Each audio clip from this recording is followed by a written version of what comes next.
వస్తుండ్రు.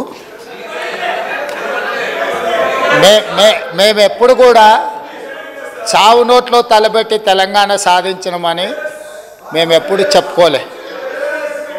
24 గంటలు తిరగకంటే ముందే నిమ్మకాయ రసం దాగి మేము నిమ్స్ హాస్పిటల్లో ఎక్కించుకొని మేము ఎప్పుడు దీక్షలు చేసి చావు నోట్లో తలబెట్టినమని అబద్ధాలు చెప్పలే. రెండవది, 100 రూపాయలు పెట్టి పెట్రోల్ కొనుక్కున్నాం కానీ 10 పైసలు పెట్టి అగ్గిపెట్టే కొనుక్కోక డ్రామా చేయడం ద్వారా శ్రీకాంతాచార్యని, ఓ ఈశాన్ రెడ్డిని, ఓ యాదయ్యను మేము బలి కొనలే. మేము ఎవరి శవాల ప్రాతిపదికనో ఎవరి ప్రాణాల ప్రాతిపదికనో మేము అధికారంలోకి రావాలని కోరుకోలేదు. కోల్పోయిన అధికారాన్ని మళ్ళీ ఇతర ప్రాణాలను బలిచ్చి కుర్చీలో కూర్చోవాలని అనుకోవడం లేదు. అయితే తెలంగాణ రాష్ట్ర విశాల ప్రయోజనాల దృష్ట్యా అక్కడ కల్వకుంట్ల తారక రామారావు గారు, ఇక్కడ తన్నీర్ హరీష్ రావు గారు దీక్ష గురించి ప్రతిపాదించారు.